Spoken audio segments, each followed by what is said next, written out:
स्थाणु लिंग के समीप असंख्य लिंगों की स्थापना और उनके दर्शन अर्चन का महात्म्य।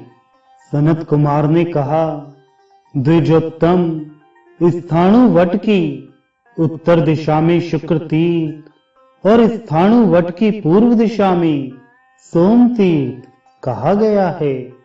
स्थाणु वट के दक्षिण दक्ष तीर्थ एवं स्थाणु वट के पश्चिम में स्कंद तीर्थ स्थित है।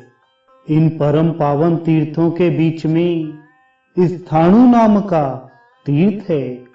उसका दर्शन करने मात्र से परम पद मोक्ष की प्राप्ति होती है। जो मनुष्य अष्टमी और चतुर्दशी को इनकी प्रदक्षिणा करता है, वह एक एक पग पर यज्ञ करने का फल प्राप्त करता है। इसमें कोई संदेह नहीं है। मुनियों, साध्यों, आदित्यों, वसुओं, मरुतों एवं अग्नियों ने इन तीर्थों का यत्न पूर्वक सेवन किया है। जो भी अन्य कोई प्राणी उस उत्तम स्थाणु तीर्थ में प्रवेश करते हैं, वे सभी पापों से मुक्त होकर परम गति को प्राप्त करते हैं। उसी के निकट त्रिशूल धारण करने वाले देव देव भगवान शंकर का लिंग है। उमा देवी वहां पर लिंग रूप में रहने वाले शंकर जी के पास में ही रहती हैं। वे उनकी बगल से अलग नहीं होती। उस लिंग के दर्शन करने मात्र से मनुष्य सिद्धि को प्राप्त करता है। वट के उत्तरी भाग में महात्मा तक्षक ने सभी कामनाओं को सिद्ध करने वाले महालिंग को प्रतिष्ठित किया है। वट की पूर्व दिशा की ओर विश्वकर्मा के द्वारा निर्मित किया गया महान लिंग है।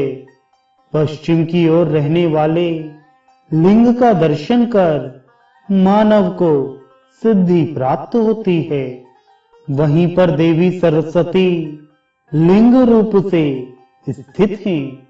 मनुष्य उन्हें श्रद्धा विधि पूर्वक प्रणाम कर बुद्धि एवं तीव्र मेधा प्राप्त करता है।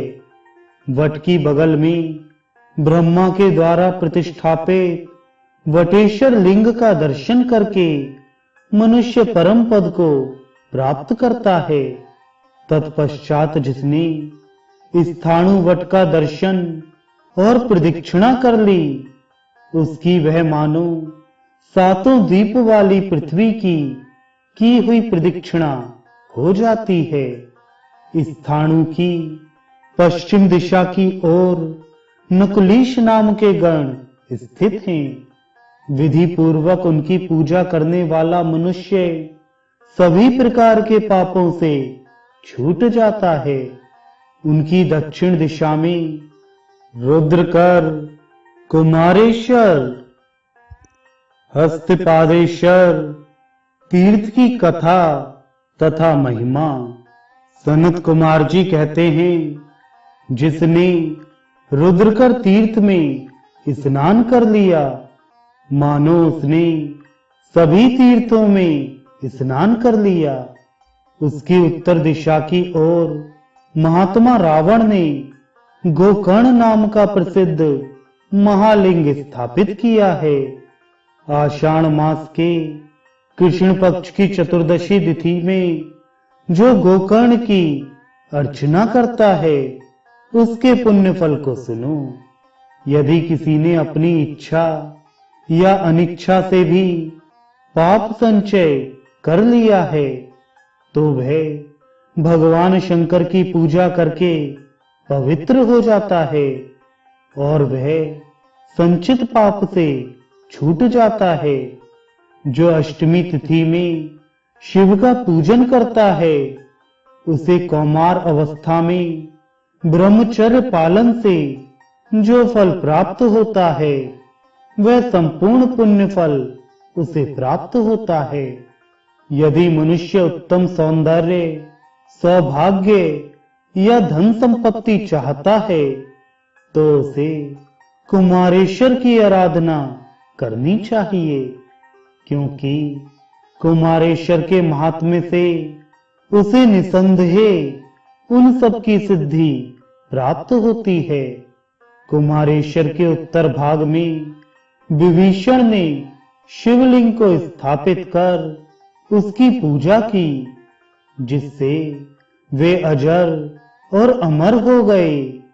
आषाढ़ महीने के शुक्ल पक्ष की अष्टमी तिथि को उपवास रहकर उसकी पूजा करने वाला मनुष्य देवत्व प्राप्त कर लेता है।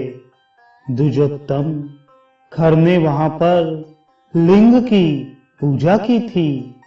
उस लिंग की विधि पूर्वक पूजा करने वाले की सभी कामनाएं सिद्ध हो जाती हैं। दूषण एवं त्रिशिरा ने भी वहां महेश्वर की पूजा की और वे प्रसन्न हो गए। उन दोनों ने अभिवांछित मनोरथ प्राप्त कर लिए। चैत्र महीने के शुक्ल पक्ष में जो मनुष्य वहां पूजन करता है उसकी समस्त इच्छाएं वे दोनों देव पूरी कर देते हैं। हस्तपादेश्वर शिव स्थाणु वट की पूर्व दिशा में हैं।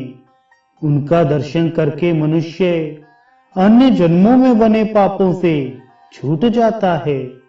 उसके दक्षिण में हारित नाम के ऋषि द्वारा स्थापित किया हुआ लिंग है, जिसको विधि पूर्वक प्रणाम करने से ही मनुष्य सिद्धि प्राप्त कर लेता है।